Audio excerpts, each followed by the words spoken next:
For decades, Russia's military playbook was simple. Quantity is a quality of its own. The math was supposed to be easy. Russia has 4 times the population of Ukraine. All Putin had to do was throw a never-ending wave of bodies at the front lines until Ukrainian defenses simply buckled under the weight. It's a brutal, old-school strategy that worked for the Soviet Union in the past. But in 2026, the math has officially broken. Ukraine didn't just hold the line. They turned the battlefield into an automated slaughterhouse that is literally draining Russia dry. Let's look at the headline stats, and they are grim. Right now, Russia is losing more soldiers per month in Ukraine than they lost in an entire decade of fighting in Afghanistan. We are talking about an industrial-scale meat grinder that is chewing through 35,000 Russian troops every 30 days.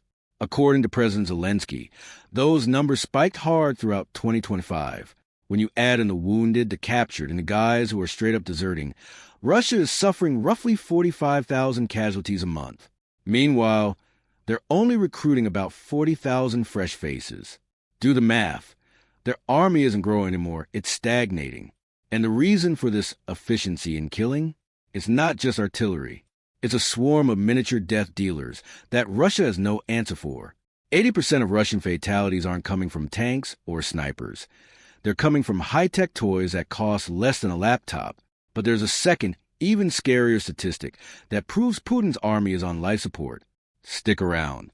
In any normal war, there's a standard ratio for casualties. For every 1 soldier killed, you usually have 3 wounded.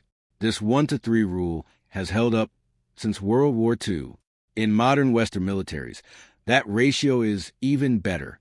Thanks to rapid case-vac, casualty evacuation systems, often called dust-off missions, and the golden hour doctrine that the West mastered in the Middle East, the U.S. has seen ratios as high as 1 dead for every 10 wounded. Russia, as a supposed global superpower, should at least be hitting that World War II average, but they aren't even close.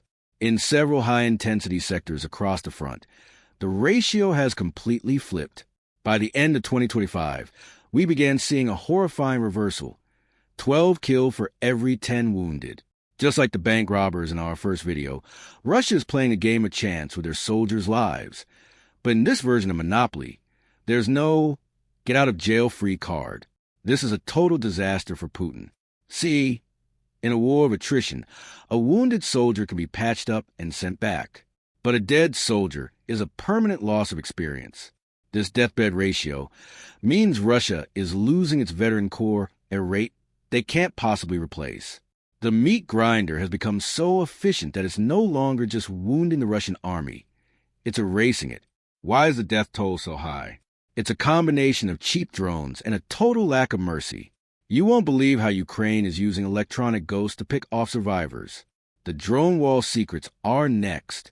For over a century, artillery was the king of battle. Huge shells would rain down, causing massive explosions and firing shrapnel in every direction. Sure, shrapnel kills, but it often just wounds. But in 2026, the king has been dethroned.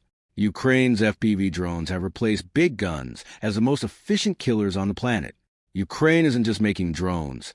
They've industrialized death, with capacity to churn out a staggering 8 million FPV units a year. But the real Origin Untold secret is their use of electronic ghosts. Ukraine isn't just flying drones. They are using electronic warfare to spoof Russian air defenses. They fire off ghost signals that look like massive drone swarms on Russian radar, tricking them into wasting their expensive, limited ammo on thin air. Once the Russian batteries are empty, the real swarm moves in. There is no near miss with these drones. They are flown directly into the target.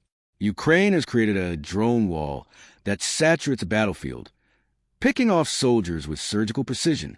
It's a relentless 24/7 surveillance state, where if you're a Russian soldier, you're not just being watched, you're being hunted. The drones have destroyed a concept known as the golden hour. If a Russian soldier gets hit today, their chances of being saved are basically zero. We're diving into the abandonment doctrine next. In military medicine, there's a window called the golden hour, the 60 minutes after an injury where a soldier's life can usually be saved if they get to the doctor. Ukraine's drones have effectively deleted the golden hour for Russian forces. Case-vac teams can't move. If they try to bring in a rescue vehicle, a drone swarms it instantly. Russian soldiers who sustain treatable injuries are being left to die in the mud because their comrades are too terrified of the sky to come for them. It's not just a drone problem, though it's a culture problem. Reports from the front line show that Russian units are often instructed not to evacuate their wounded. In many cases, Russian civilians in border regions like Kursk have found more mercy from Ukrainian soldiers than their own military. We're seeing an abandonment doctrine where Russia uses tiny infiltration units to sneak into ruins, only to abandon the moment they get hit. If you're a Russian infiltrator and you take a hit behind the lines, no one is coming for you. You either bleed out in a ditch or hope the Ukrainians show enough mercy to take you prisoner. The experience gap is widening, and Russia's 2026 recruitment goals are officially underwater. The final collapse of the endurance myth is the closer you can't miss. The endurance myth is the idea that Russia can take any amount of pain and keep on swinging. But as we move into 2026, that myth is shattering. Every veteran Russia loses to a $500 drone is a massive blow to their combat IQ. The replacements being cycled in are fresh-faced recruits with zero experience, and no one to teach them the ropes. They are being sent into a vicious cycle where each batch of reinforcements dies faster than the one before because they simply don't know how to survive the digital slaughterhouse. On the numbers front, Putin's math is officially in the red. Russia's recruitment target for 2026 is about 34,000 men a month, but they are losing 35,000 men killed alone. When you add the wounded, they are losing thousands more people than they can possibly hire. The math doesn't add up anymore. Despite all this blood, Russia only controls about 20% of Ukraine, much of it held since 2014. They paid the price of a superpower, but got the results of a failing state. The Russian front line is on its deathbed, and as the 2026 campaign heats up, the world is watching collapse a military image that Putin spent decades building. This is the Origin Untold. If you want to see how the U.S. is playing its own faithful game in the South, watch our deep dive on Operation Absolute Resolve in Venezuela. And to see the $2 billion ghost that dominates the sky, check out the B-2 Spirit Bomber. Join the inner circle, hit subscribe,